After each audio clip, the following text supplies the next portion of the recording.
Ahojte milí priatelia, v tomto príspevku by som rád nadviazal na posledný príbeh, ktorý vo mne zanechal hlbokú stopu, ktorý so mnou silne zarezonoval.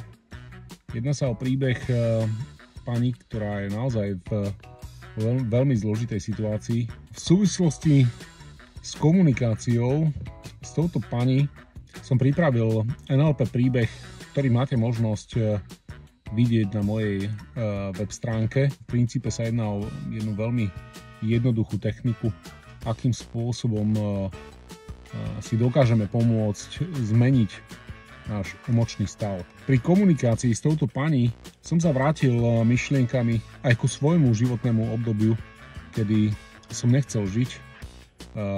Tí, čo ma poznáte, viete, že som na invalidnom vozíku a moment, kedy som sa prebral v nemocnici a zistil som, aký je stav, aká je realita, tak úprimne musím povedať, že naozaj v tom momente a ešte dlhšie po tomto momente som si prijal zomrieť.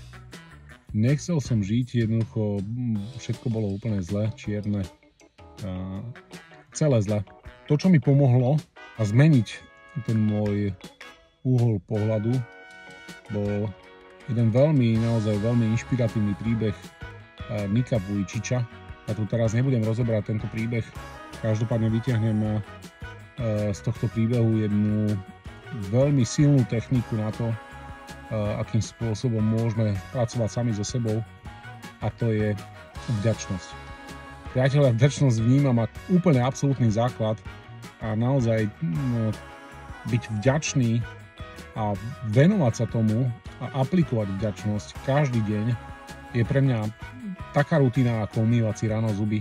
Položiť si otázku, za čo dnes dokážem poďakovať, má naozaj potenciál zmeniť život takmer každého. Po komunikácii s touto pani som sa ďalej zamýšľal, akým spôsobom dokážem pomôcť tejto pani, tak jednoznačne nestačí zmeniť len svoj emočný stav na to, aby sa zmenila aj životná situácia.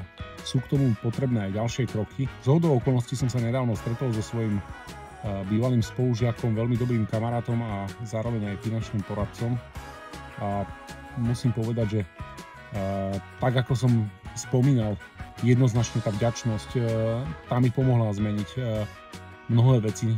Neskôr som sa dostal takou malou náhodou cez internet práve k neurolingvistickému programovaniu, čo vnímam ako absolútne kľúčové nástroje vo svojom živote, ktoré mi pomohli zmeniť svoj život a aj napriek svojmu handicapu a ťažkostiam žiť šťastne, mať ciele, zobudzať sa ráno plný energie a stanovovať si nové ciele a tak ďalej. Jednoducho užívať si život aj napriek tomu, v akom zdravotnom stave sa nachádzam. A práve pri tejto debate s mojím kamarátom som sa bavil o spomínanej pani a teda hľadali sme riešenie, akým spôsobom pomôcť. No, úplne tým najjednoduchším je vyhľadať naozaj, pokiaľ sa bavíme o financiách, odborníka, ktorý dokáže určite pomôcť ľuďom, ktorým nefungujú financie tak, ako by mohli. A v súvislosti s tým som sa s týmto svojím kamarátom rozprával a žiadal som o nejaké také všeobecné princípy, keďže ja som s týmto svojím kamarátom dlhé roky hral hádzanú, potom sme sa stretli a tento môj kamarát sa stará aj o moje peniaze a musím povedať, že aj vďaka jeho radám dnes mám o mnoho ľahší život, čo sa týka finančnej stránky. Jednoznačne bez rád od môjho kamaráta Romana by som jednoducho mal o mnoho ťažší život. Povedzme si otvorene, jednoducho tie peniaze sú veľmi dôležité v živote a som vďačný za to, že som stretol tohto kamaráta v tom správnom čase a dokázal ma usmerniť. A ako sme tak debatovali s týmto kamarátom, tak sme sa dohodli, že mi pripraví nejaké také základné pravidlá, ktoré by teda odporúčal pre kohokoľvek, kto chce napredovať a zlepšovať aj svoju finančnú situáciu. Sú to veľmi jednoduché a zároveň veľmi hodnotné informácie.